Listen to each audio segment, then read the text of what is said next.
Salut à tous et bienvenue sur votre chaîne Real Madrid Info. Voici une toute nouvelle vidéo dans laquelle nous allons parler de les dernières infos du Real Madrid. Voici les grands points nous allons développer.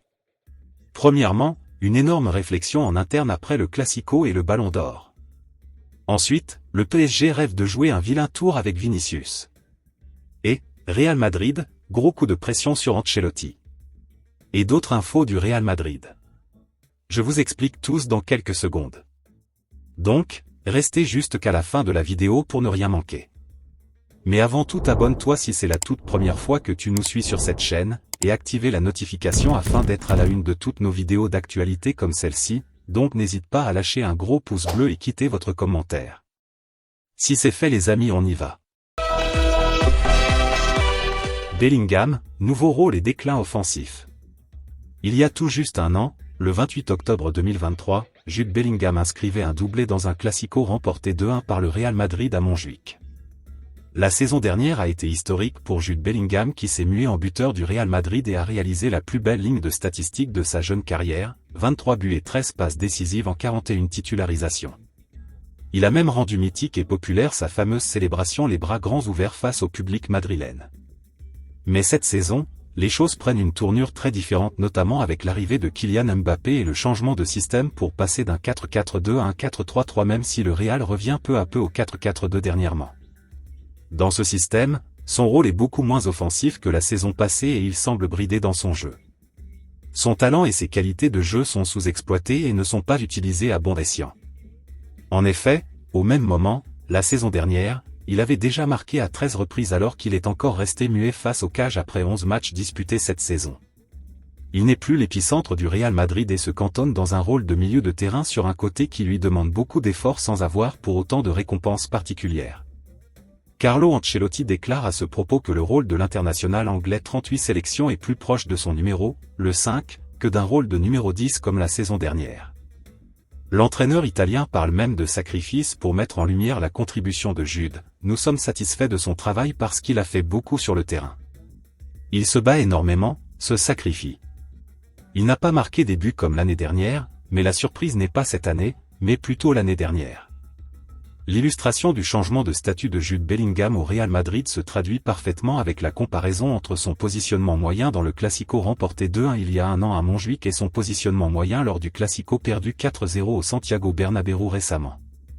En revanche, malgré le fait qu'il était évident que Jude Bellingham n'aurait pas la même importance dans l'attaque du Real avec l'arrivée de Kylian Mbappé, difficile d'imaginer qu'il serait autant dans l'ombre du jeu madrilène.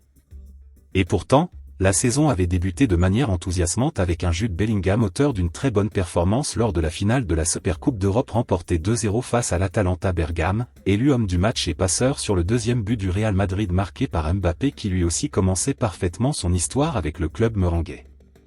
Après le match, Jude avait notamment déclaré « Il est plus facile de marquer des buts si je joue plus près du portier adverse, mais peut-être que cette saison, je vais devoir m'adapter. Je trouve ça bien. » Hélas, la suite ne s'est pas passée comme prévu.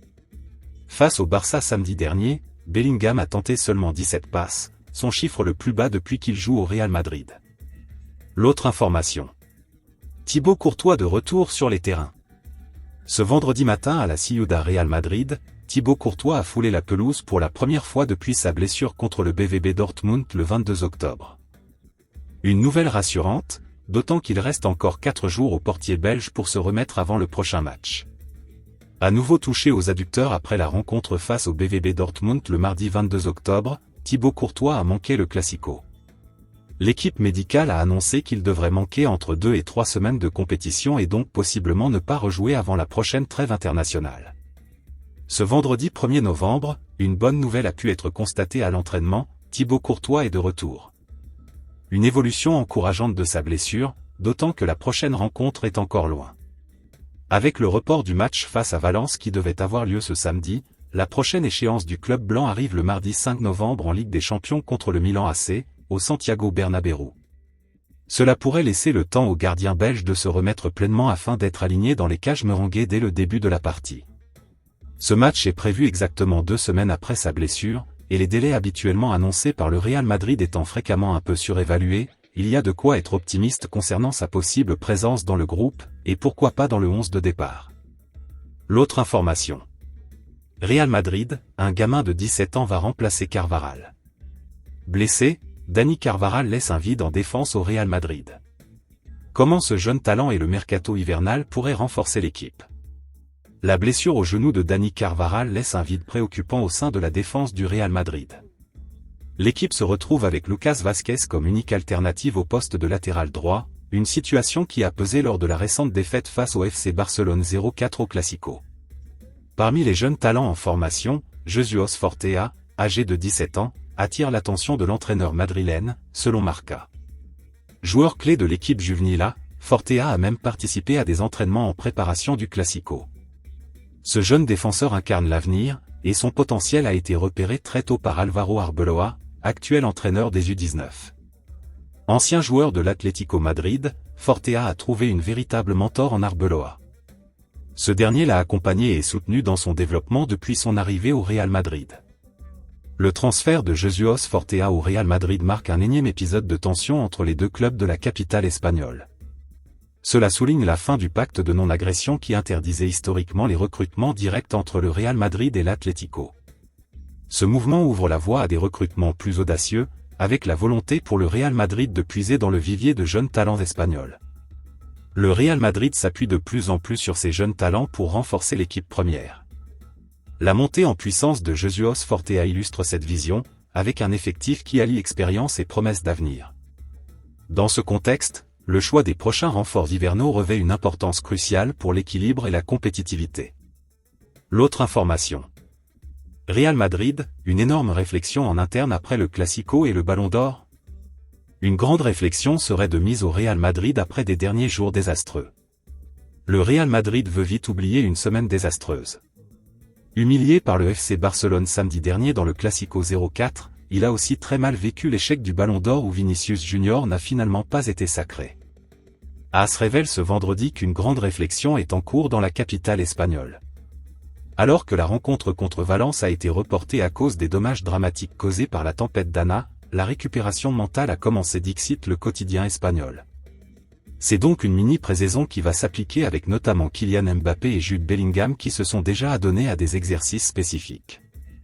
L'unité est désormais de mise dans les rangs merengues avec un Vinicius qui a été plus touché que jamais par les marques d'affection de ses coéquipiers après la perte du Ballon d'Or.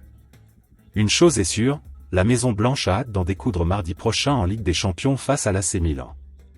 Place désormais aux actes. L'autre information.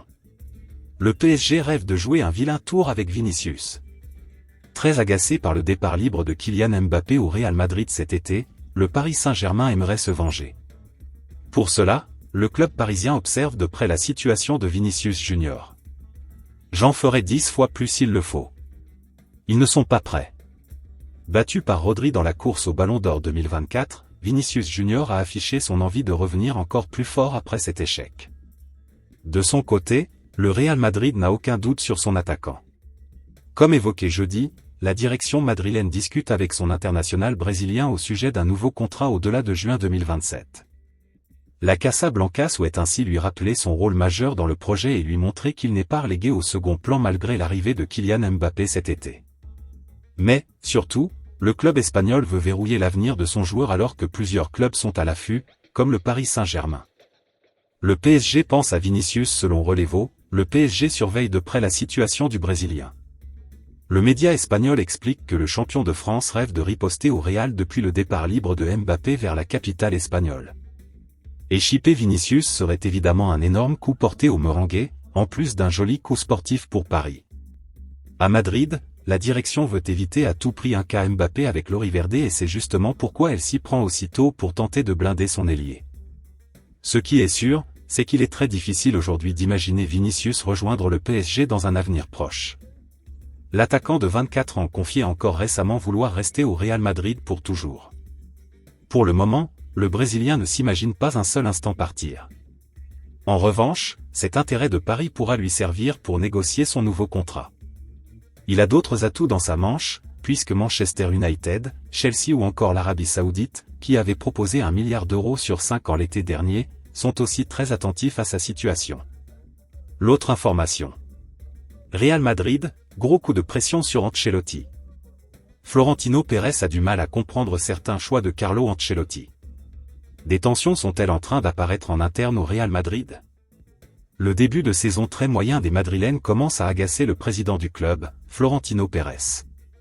D'ailleurs, ce dernier a énormément de mal à comprendre certains choix de Carlo Ancelotti. Le président de la Maison Blanche sait bien faire passer ses messages, mais seront-ils écoutés? Ça, c'est une toute autre histoire. Depuis le début de la saison, la défense et le milieu de terrain sont en grande difficulté, que ce soit en Liga ou en Ligue des Champions. En témoigne la claque reçue face au FC Barcelone il y a quelques jours. Des résultats qui ne plaisent pas à Florentino Pérez. D'après les dernières indiscrétions du Relevo, le président du Real en a marre du très faible temps de jeu d'Endrick et d'Arda Güler. En interne, ça s'agite également, car on ne comprend pas pourquoi Carlo Ancelotti se passe aussi souvent des deux cracks. Avec cette petite remontrance du grand chef de la Maison Blanche, est-ce que le technicien italien acceptera de donner plus de temps de jeu à ces deux diamants qui ne demandent qu'à jouer?